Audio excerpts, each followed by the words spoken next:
लाहौर का मौसम बहुत ही मज़ेदार था। बारिश हो रही थी, हल्की हल्की हवा चल रही थी, तो हमने सोचा कि हम चक्कर लगाते हैं अंदरून बाज़ार का। और हम लोग पहुँचे उर्दू बाज़ार लाहौर, जो कि लाहौर का बहुत ही पुराना और रिवायती बाज़ार है। यहाँ पे हर किस्म की स्टेशनरी, बुक्स, कॉपीज़, रजिस्टर, जो भी चीज़ें आपको चाहिए वो आपको होलसेल रेट के ऊपर मिल जाएंगी। मुझे कुछ शॉपिंग करनी थी, कुछ मेरी फ्रेंड्स के लिए भी चीज़ें लेनी थी, उन्होंने भी मंगवाई थी बच्चों के लिए। तो मैं वो सारी चीज़ें लेने के लिए पहुंची उर्दू बाज़ार, और यहाँ पे मैं पहली दफ़ा आई थी। यहाँ पे दुकानें भी हैं और लोगों ने बाहर जो हैं वो स्टॉल्स भी लगाए हुए हैं। आपको स्टॉल के ऊपर भी बहुत ही डिफरेंट किस्म की और अच्छी अच्छी चीज़ें मिल जाएंगी। स्टॉल्स वाले इसके अलावा बारगेनिंग आपसे बहुत ज़बरदस्ती कर लेते हैं, और अगर आप इकट्ठी चीज़ें लेते हैं तो उस पर भी आपको काफ़ी ज़्यादा डिस्काउंट जो है वो मिल जाएगा। इन शॉप्स के ऊपर जो है वो आपको पेन्स की वैरायटी के साथ साथ ज्योमेट्री बॉक्सेस, लंच बॉक्सेस, वो सब कुछ भी मिल जाएगा। मुझे चाहिए थे बोर्ड मार्कर्स, और ये बोर्ड मार्कर का 12 पीस का पैक था, जो कि मुझे बहुत ही मुनासिब कीमत पे मिल गया। अलग अलग से तो मुझे प्राइसेस याद नहीं हैं, लेकिन ओवरऑल जो था वो कीमत बहुत ही कम थी, जो कि नॉर्मल दुकानों पे होती है। इसके अलावा ये जेल पेन्स थे, जो कि स्टूडेंट के बहुत ज़्यादा इस्तेमाल में आते हैं, और ये इनका जो ओवरऑल पूरा पैक था वो काफ़ी मुनासिब कीमत में था। हर कलर में दस्तयाब थे।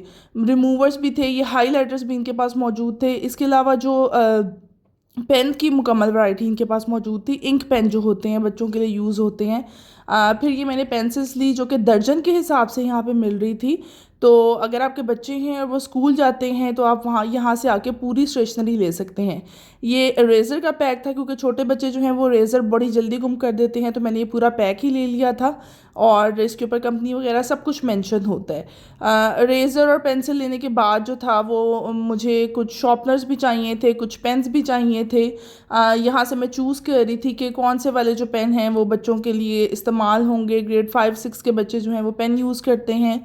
और इसके अलावा स्कूल वाले जो हैं वो भी अपनी स्टेशनरी आके यहाँ से ले सकते हैं। इनके पास जो है वो शीट्स की भी मुकम्मल वैरायटी दस्तयाब थी। अगर आप टीचर हैं तो ऑब्वियसली आपको जेल पेन की या मार्कर्स की बहुत ज़्यादा ज़रूरत पड़ती होगी, तो वो भी आप आके यहाँ से ले सकती हैं।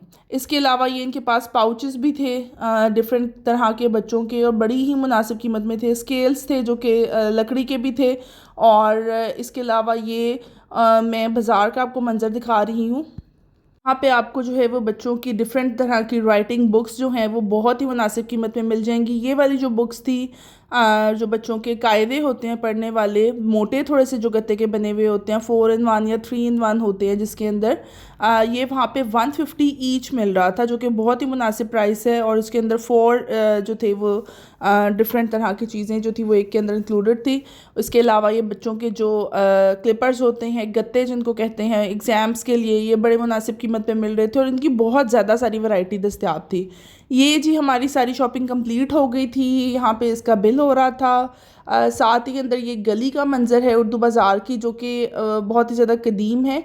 और इसके बाद ये हम आए रजिस्टर्स की शॉप पे, क्योंकि मुझे कुछ रजिस्टर्स भी चाहिए थे। यहाँ पे रिंग वाले और सिंपल जो थे वो सारे हर तरह के रजिस्टर्स मिल रहे थे। हमने रजिस्टर्स लिए। ये यहाँ पे नेशनल बैंक की बहुत ही पुरानी ब्रांच थी, जो कि ये भी मैंने स्पॉट की यहाँ पे। और उसके बाद जो था वो 3 in 1 रजिस्टर मुझे चाहिए था, जिसके अंदर उर्दू, इंग्लिश और मैथ तीनों होते हैं। और ये वहाँ पे तकरीबन मोटा वाला रजिस्टर जो था ना वो मुझे 250 का कह रहा था, जो कि बारगेनिंग के बाद मुझे 220-230 में एक रजिस्टर पड़ा था। ये बहुत ही ज़बरदस्त किस्म के जो थी वो इनकी क्वालिटी भी थी रजिस्टर की, और इनका जो है वो आगे पीछे से इंक भी नहीं लीक होती, तो ये बहुत ही ज़बरदस्त थे। ये सब कुछ लेने के बाद जी हमने रजिस्टर की भी शॉपिंग कर ली। हम लोगों ने किया वापसी का इरादा। यहाँ पे जो मुझे सबसे ज़्यादा अमेजिंग बात लगी वो ये थी कि आपको जो भी चीज़ें चाहिए ना वो आपको एक ही बाज़ार में, एक ही लाइन में मिल जाएंगी। इसके बाद मैं एक और शॉप पे रुकी। यहाँ पे जो था वो काफ़ी बड़ी वैरायटी थी, और हर किस्म का जो था ना इनके पास मटेरियल था। मुझे यहाँ पे चाहिए थे डॉलर के पेन। वो मैंने इनसे पूरा पैकेट डॉलर के पेन का लिया और फिर वापसी हुई। उसके अलावा जो यहाँ पे मज़ेदार सी बात मैं आप लोगों को बताऊँ कि प्रैक्टिकल नोटबुक्स के बहुत ज़्यादा स्टॉल्स थे। हम लोग तो मतलब 9th-10th में अपनी जो है वो प्रैक्टिकल की बुक्स बना बना के बहुत ज़्यादा थक जाते थे, और यहाँ पे हलशुदा प्रैक्टिकल कॉपीज़ जो थी वो मिल रही थी बड़ी ही मुनासिब प्राइस पे। ये हमने जी सामान सारा वापस रखा गाड़ी के अंदर। हम लोगों ने एक अदद जो था वो वाइट बोर्ड भी लिया, जो कि मुझे पड़ा 1000 में, और ये हमारा बेस्ट विज़िट रहा।